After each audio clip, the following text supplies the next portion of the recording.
going down in the Bay.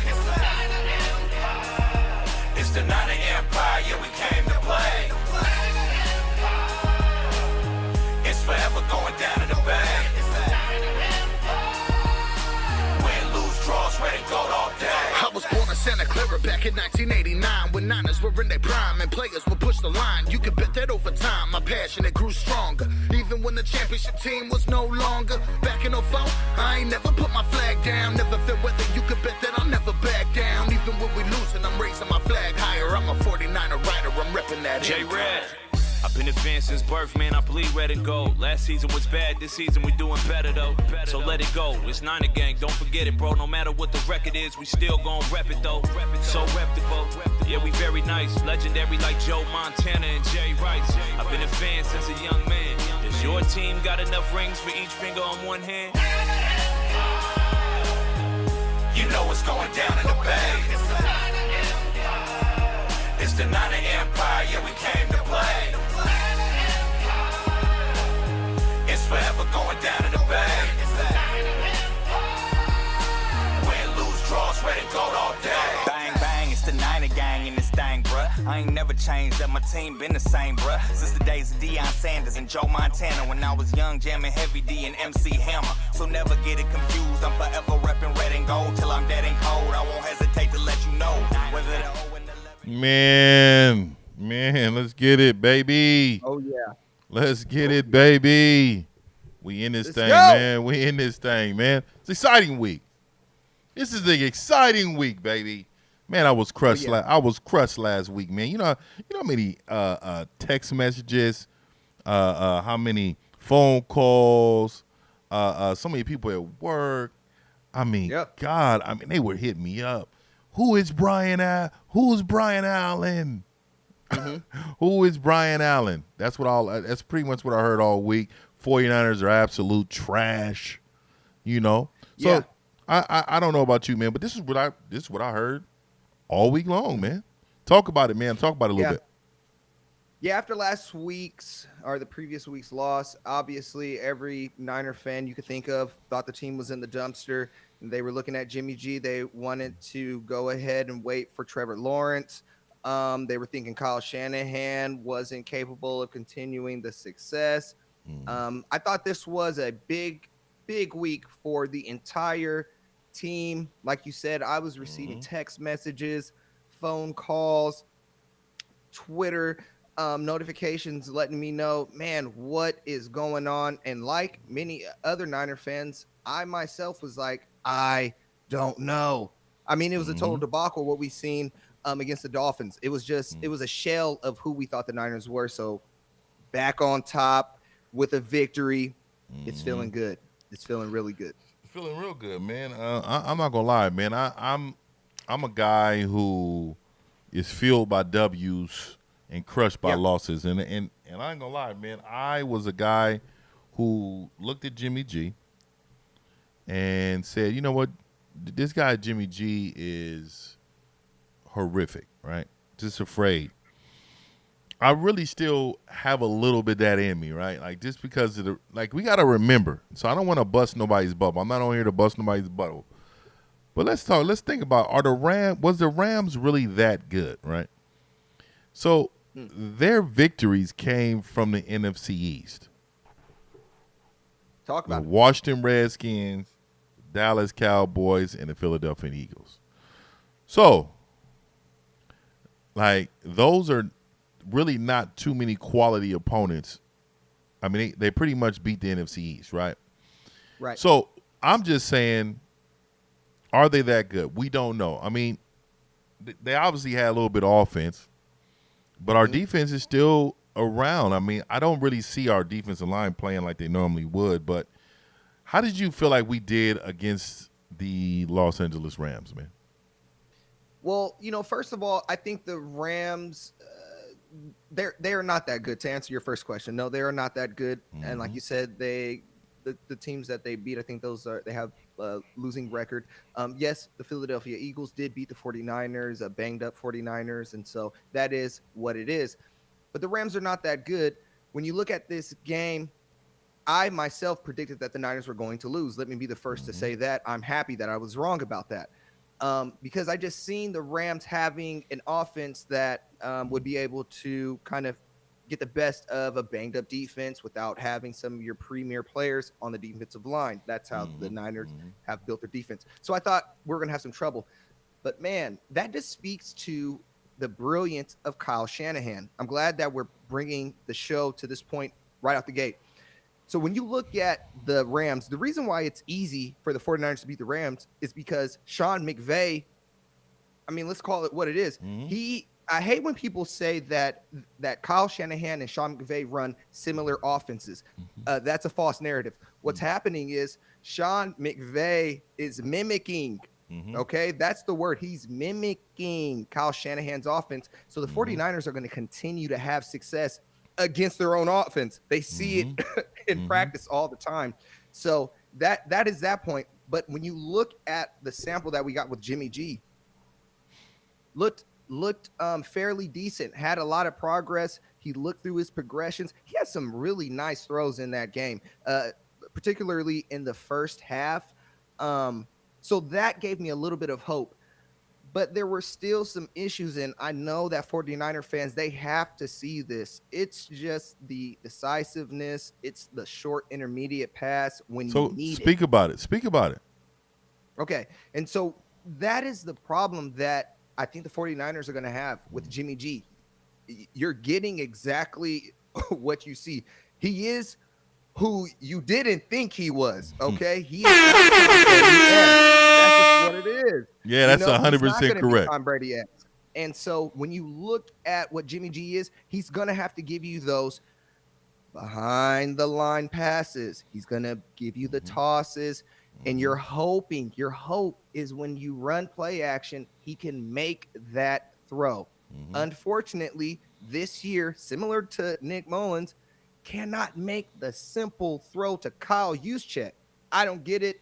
And I obviously want our quarterback to be successful, but there's something in the mechanics that's letting me know that this guy's ceiling is not very high. So am I happy about the win? Of course. Am I optimistic about Jimmy G's career as a 49er?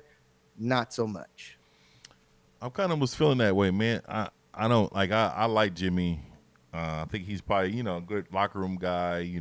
I don't see him as a leader, though, like a flat-out leader. I always look for my quarterbacks to be leaders. I don't believe he is one. I think Richard Sherman is a leader the defense and probably the team if you really want to look at it. Because I'm really thinking about who's our offensive leader. I think Debo is starting to become something. George Kittle is definitely stepping up to be that guy, but I think he's leaning on the quarterback. I don't know, man. I think we probably need to talk about that a little bit. We're lacking some leaders right now, and I think leaders get us through those times in the games when we're struggling.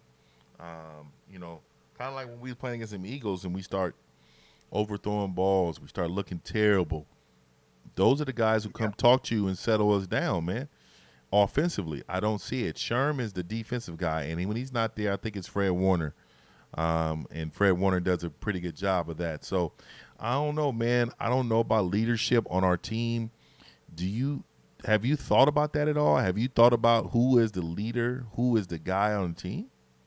Absolutely. And I think we spoke about this week one. There's a lack of identity with this team, and I think it's because we don't have the leadership. So you have a new offensive line that has been patched together, right? And so right now there's no leadership there. Trent Williams and Mike McGlinchey are trying to figure out who is going to go ahead and take the wheels of this thing and say, I'm the guy. I seen last week, Mike McGlinchey had a pretty good week. He was really enthusiastic. He's headbutting guys. That is leadership. That's leadership qualities. Obviously, Trent Williams, he's going to be a dog. You've seen him go up to Deebo Samuel after Deebo Samuel has that magnificent run, gets in his face, lets him know how great of a player he is. But like you're saying, it was Staley last year. It was Staley last year, though. It wasn't the quarterback. Yeah, and that I like that you said that right now it feels like George Kittle is leaning on our quarterback. And see, that's a problem because now you're starting to see, without Jimmy Garoppolo being successful, you don't see the jokes as much. You don't see the t-shirt wearing as much. Like, it's no longer became some fun atmosphere. Now it's like very serious. And here is where you expect the $1 million man or the multi-million dollar man in George Kittle, the ultimate football player. He needs to step into that leadership role. We lean on him. He plays like an ultimate warrior, ultimate football player. So that is where I'm seeing the leadership. And on defense, like you said, we're just missing Richard Sherman. And I don't know. The thing about our defense is this, and I think you point to it. Did you notice how we looked kind of weak against the run without Quan Alexander?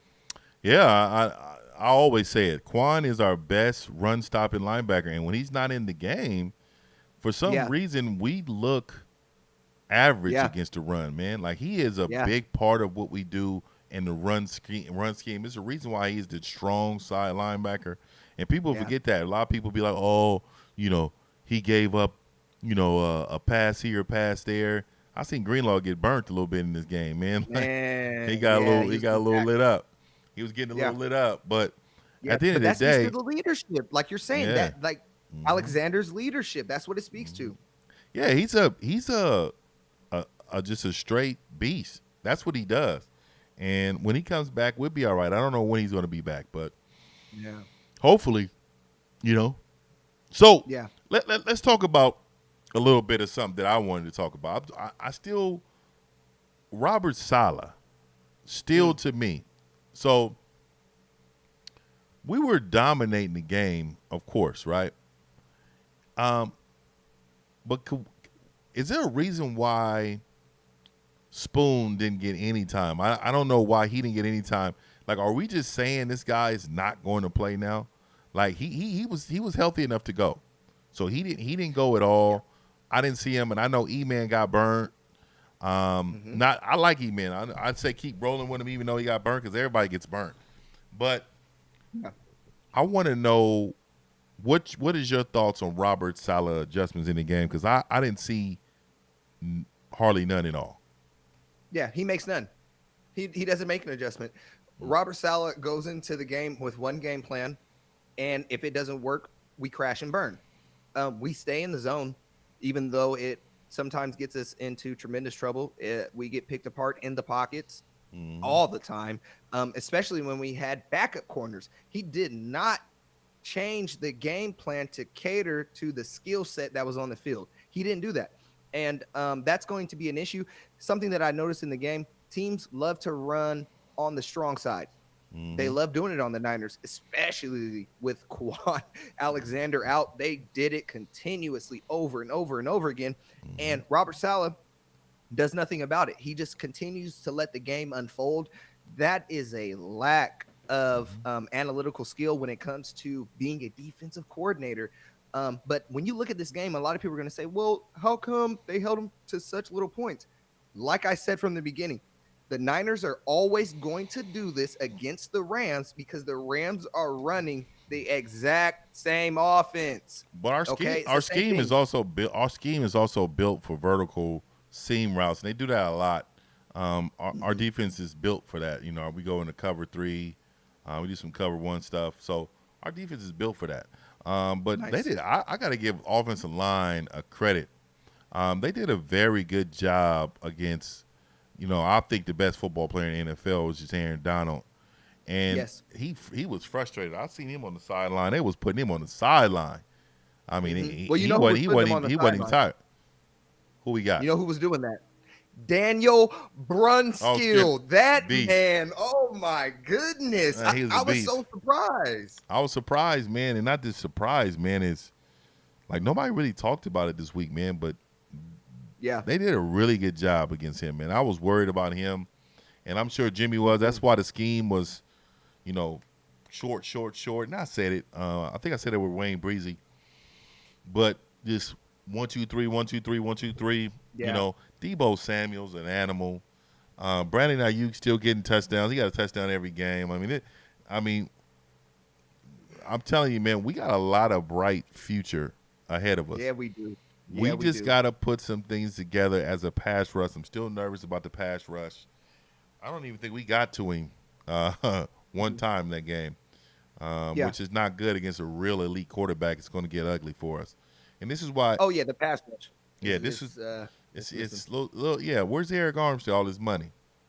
Yeah, it's missing for sure. Come I on, mean, Eric. Kinlaw, man, Kinlaw, he's always right there, and that's what I like in a rookie. I like that. I'm okay that he's not actually making the sack.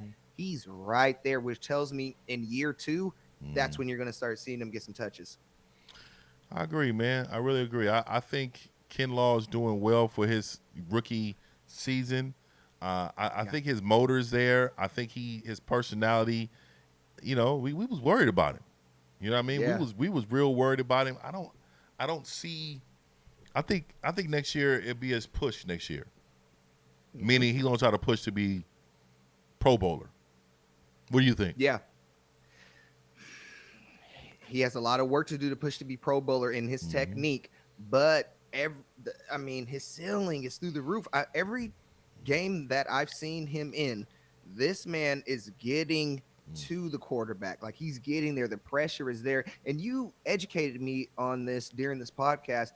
That is almost as good as a sack. Yeah. Because I seen Jared Goff, he had to rush a lot of his throws. And so Yeah, I that's incomplete.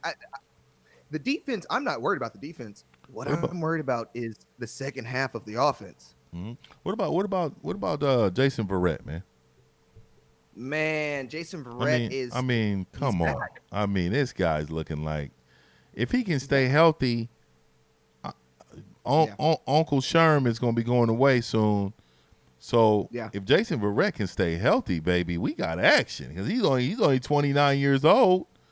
I mean, what do you think, man? Do you think we need to start looking for a replacement for Unc? I know he's out, and I'm sure he's going to come back. He's going to be himself, but you know, I think he may have one more year left in him, maybe this year and next year. What do you think? I think the 49ers draft a quarterback high and a corner back high. You have to. I mean, you have to. Richard Sherman, as great and Hall of Famer as a player as Richard Sherman is, it's just the game continues to grow and Father Time catches up to all of us. I think Richard Sherman is going to start declining. He already has done so from last season to this season. So the Niners, they are in real trouble on the defensive back end. I mean, Jaquaski Tart as well. He stays injured. Niners front office has a lot of work to do in this offseason, because you have a cornerback issue, you have a safety, you have you have a multi-safety issue, and I think you have a quarterback issue. But speaking of solely of Verrett, man, this guy has came in and been the savior on the back end of this defense. I mean, without him there, I think this game changes tremendously. It does. It's just you can flip-flop the game if he's not there. If he doesn't get that interception in the end zone on that drive, the game could have got sketchy. And so, like you're saying, going into next season, if Richard Sherman isn't there, I still feel good, and I feel really good about Emmanuel Mosley being on his other side. Yeah, I like E-Man. I'm thinking about the loss of Mostert. I think that's going to really affect us.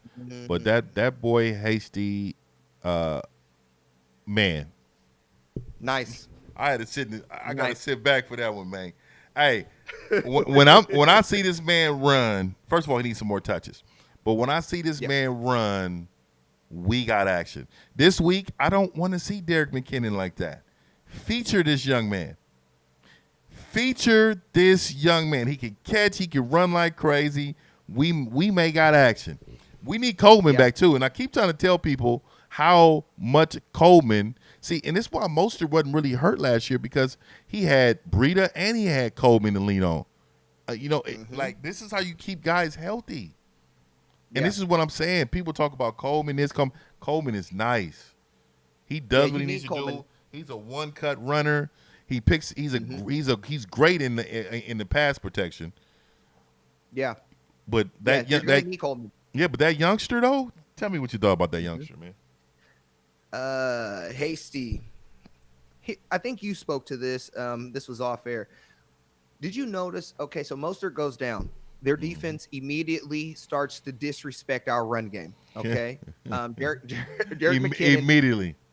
Yeah, it immediately starts to disrespect it. Like, did not care for it at all. So Derek McKinnon I don't know why he runs. It seemed like he's running slow, right? Because when Hasty comes in, offense is immediately energized. We're getting the first Yep. down. And I like that he runs hard. I know that McKinnon tries to run hard because he's trying to prove himself. And you spoke about the touches. They're going to have to give McKinnon the touches because, they paid him and they're trying to make this work out. But Hasty comes in, I think, undrafted, and he's just makes the team better. Like, he makes the offense seem better. And so they are down the line going to have to feature this kid. The Niners got another diamond in the rough, man. Hasty they're calling him Mick Hasty. I like him, man. Little scat back, you can tell. But between him, McKinnon, and Wilson this week, it's a tall task. We're going to talk more tomorrow. Oh, we're going to talk more tomorrow in regards of the the next game. But I really want to say this, man. I really want to say that I am so proud, but I want to have an apology. One of the things that I said is I don't believe we can make the playoffs. And the reason why I said that was because of quarterback play. So now I'm going to adjust my statement. I'm going to take that back, but I'm going to adjust my statement. If we can have consistent quarterback play from Jimmy Garoppolo, we can make the playoffs. Straight up. I'm with that. We can make the playoffs. So I said it here, Akeem. We will make the playoffs as long as Jimmy G carries his team. Jimmy G has not ever carried this team. We've always relied on his defense to be top 10, which it still is. It's number 9 in the league. But we've always depended on them. Now we need to depend on Jimmy G to carry this franchise. So for me, that's how it's shaping out. Right now they got us a number 9 seed. So we're like right outside the playoffs. I think all of our guys are going to the playoffs. Every person in our league is going. We're just that damn good. And I think they should change the rules next year about teams like the Dallas Cowboys. Just because you won your division over there, bro, y'all are straight trash. There shouldn't be. I think it should be an award for winning it, but I think if you're lower than the 8th seed, get out of here. Get out of here. And the Niners, they have their work cut out for them. And like I said, and I'm going to double down on it, I really believe they're fighting for a wild card spot. I honestly do. I think the Seahawks are going to continue to light it up. I think the Niners are going to come in second in the division. I think once you come back to semi-full throttle, you'll go ahead and be able to beat the Rams again. And I think this time around, you'll go ahead and be able to get the Arizona Cardinals. And so, like you said, it comes down to Jimmy G. Someone tweeted this. They said Jimmy G is like a roller coaster without the drop, right? He's going to build you up for no excitement because why? He's either going to throw an interception or he's not going to make the pass. And it's unfortunate that 49er fans have that giant pill to swallow, but they don't want to. They want to hold off their reservations and they want to be optimistic. And I'm just saying this. You're fighting for a wild card spot. Jimmy G is not going to be able to carry this team. What you seen was the defense give you 3 and out after 3 and out. And what did we do? We kept kicking the ball right back to the offense. And I know that's not all Jimmy G, but what you want to see, call an audible. I mean, if you are stepping to the line and you're like, okay, this play is not going to get over the sticks, call an audible. But I don't know. Maybe that's not where we're at in the offense. Let me not overspeak. But if this comes down to and I don't know what it is, but playoffs on him. Yeah, go ahead and get your point. I'm sorry. Yeah, if this comes down to making the playoffs based on Jimmy G, the chances are very slim. Do you notice though, Jimmy G and Juice is not on the same page. Like Juice is wide open. Even in the last game, Juice was wide open, missed him. Then we got he just missing Juice. I don't know what it is. He's just open. Every quarterback misses Juice for some reason. Now I don't know what it is. Yeah. Nick Mullins, everybody. I think we need to get on that one. Yeah, I like him, man. I think he's a weapon. It's a big week for us this week, though. Every week it's a big week. Oh man, yeah. We It's in a on the big line. I think your we in a season's on big the line gauntlet. We in every a big week. gauntlet. We in a big gauntlet. But I think we can beat. I definitely think we can beat the Patriots. We'll definitely talk about that tomorrow. But the Rams don't scare me. They never have. And the nerve. Let me say this to Aaron Donald: the nerve of you not to act like you don't know who Debo Samuel is. Right. So was that the post game? Yeah, that was him after. So Come on. use a buster. Use a buster for that. So you know what? That's weak. So you know what? You got a problem with Debo? You know what I mean? That to me is a problem for me, man. So you know I love Yeah. Debo's clap back. And I love the fact that he had some things to say. He stood up for himself because Debo is Mr. First Down. Okay, he's Man, the tell one. me about the clapback. So all he just posted said, yeah, you know who my name is, and he posted the video of him getting that first down to end it. You know what I mean? You know what I mean? Oh, Hey, get out of the way man, when he ran half the team over to get that first, baby. I ain't gonna lie, I was nervous. Man, If we didn't get that me first too. down, I was like, oh man, here we go. Well, that was a dumb play. Like Yeah.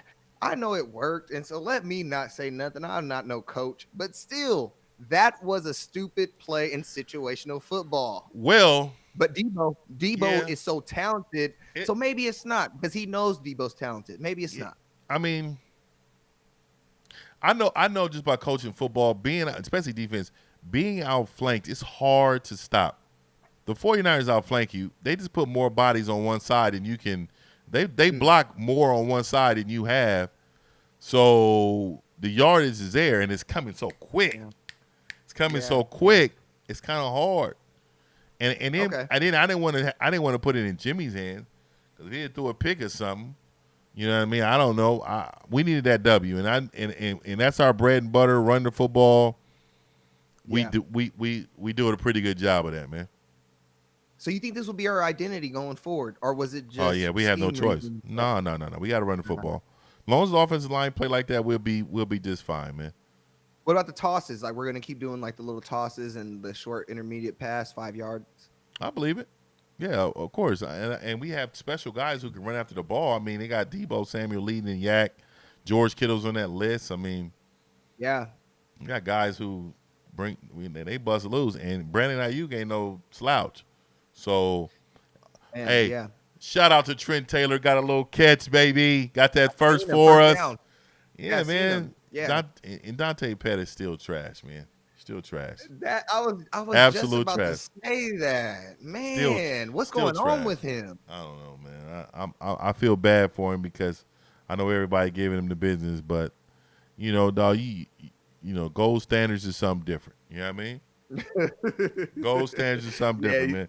We not he's playing. not We me. not playing no game. We got on here and talked about Jimmy Garoppolo. He almost threw for 300. And he had 3 touchdowns, no picks. We talked about Jimmy Garoppolo still. So don't think that just because you're not playing, we don't see it. Like in being Oh, we inactive. see it all. I did see they put Nick Mullins as the backup again, though. Well, yeah, and I think Kyle Shanahan, he put him on timeout. That's how he operates. He'll put you on timeout, and some people don't get out of timeout. I think Cal understands how to manipulate players and to understand it's a competition. Yeah, It's a competition every week, Yeah. bro. If you're not looking good in practice and you ain't doing something, man, get out of here, man. We need to start somebody else. they're drafting a quarterback. There's Oh, nothing you can tell me, 100%. man. 100%. They have to, man. And I hope it's somebody athletic. Wow. Fit the Speak scheme. to that. Really? Fit the scheme. Oh yeah, man. Just like I said, I love Jimmy G, right? And I'm on record as saying Jimmy G is my guy. But if we had an opportunity, because Dak Prescott, if they let him go as a free agent, if we can get a hold of Dak Prescott with his athletic ability and his accuracy, his throwing ability, and his straight leadership and toughness, I think we'd be unguardable. Oh yeah, because the Niners are way better built than the Dallas Cowboys. Unguardable. So Yeah. hey man, it's been great. I'm glad we on. Today was a great day. We're gonna have a huge show tomorrow. We got Wayne Breezy coming out, and we're we're gonna definitely talk about, the do better list, but we also going to talk about, this next opponent, the New England Patriots, man, and that one to me is going to be, it's going to be a methodical game because Belichick is going to make sure that he contains George Kittle. He's going to make us somebody beat him. You know what I mean? So we're gonna find out, man. What we're good at. You got any final thoughts before we leave, man? Man, Niner fans, stay optimistic. It's 1 week at a time, week week by at a time. week. You got the Patriots coming up. All you got to do is win that game, and you're staying alive. Go red gold, baby. Hey, I echo that, and thank you. Just go ahead and subscribe to us, but thank you for just joining us and listening to the show, man. I know we got our faithful Empire fans, and I'm sure there's a lot of things you can do, but you guys tune in to us on a Wednesday night or a Thursday night or a Tuesday night, and we really appreciate it. So this is Akeem, and that is Blair Coates, and we are the 49ers Podcast, and we are out.